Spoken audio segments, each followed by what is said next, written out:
Assalamualaikum warahmatullahi wabarakatuh. Perkenalkan, nama saya Sinta Dewi, stambu G701151254. Perkenalkan, nama saya Ariska Novalia, G701172226. Pada video ini kita akan menjelaskan tentang kasus ditariknya obat ranitidin dari pasaran. Kemudian kami akan menjelaskan bagaimana itu ranitidin. Ranitidin adalah obat yang digunakan untuk menangani gejala atau penyakit yang berkaitan dengan produksi asam berlebih. Produksi asam berlebih dapat menyebabkan terjadinya iritasi peradangan lambung dan saluran pencernaan. Sedangkan mekanisme yang kedua yaitu substansi lain seperti gastrin dan asetilkolin yang menyebabkan sekresi asam lambung akan berkurang efektivitasnya pada sel parietal jika reseptor H2 dihambat. Kemudian asam lambung jika diproduksi secara berlebih akan mengakibatkan iritasi dan peradangan.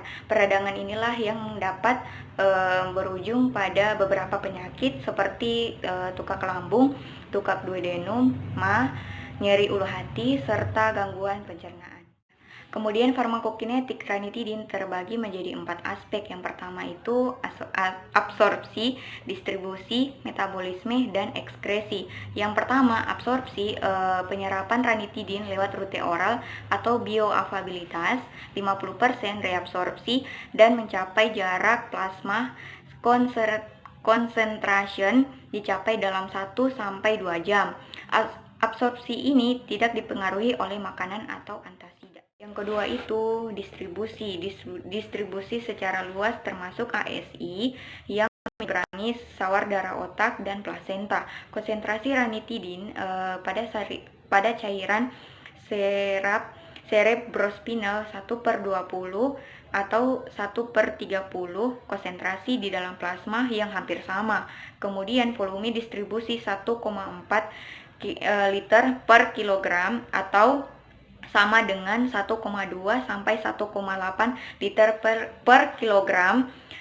Ikatan plasma protein 15%. Kemudian yang ketiga itu metabolisme.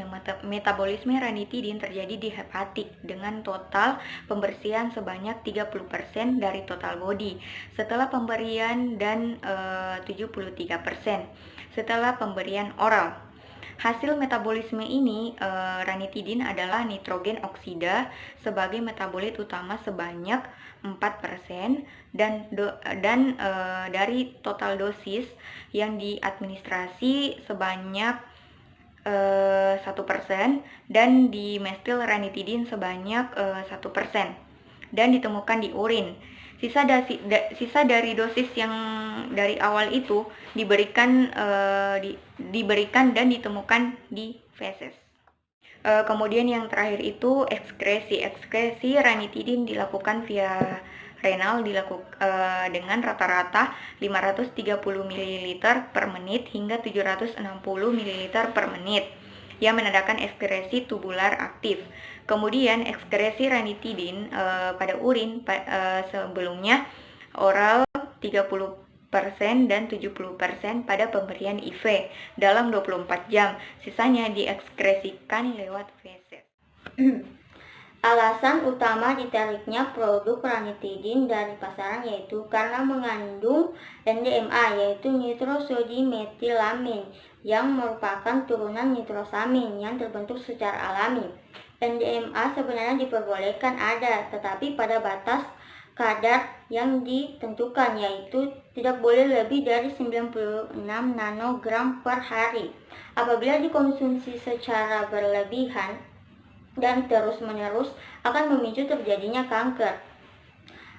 Obat ranitidin bisa juga digantikan dengan golongan seperti H2 blocker lainnya seperti simetidin dan famotidin dan sebagainya. Sekian video tentang kasus penarikan produk ranitidin dari pasaran. Kurang dan lebihnya mohon maaf. Terima kasih dan wassalamualaikum warahmatullahi wabarakatuh.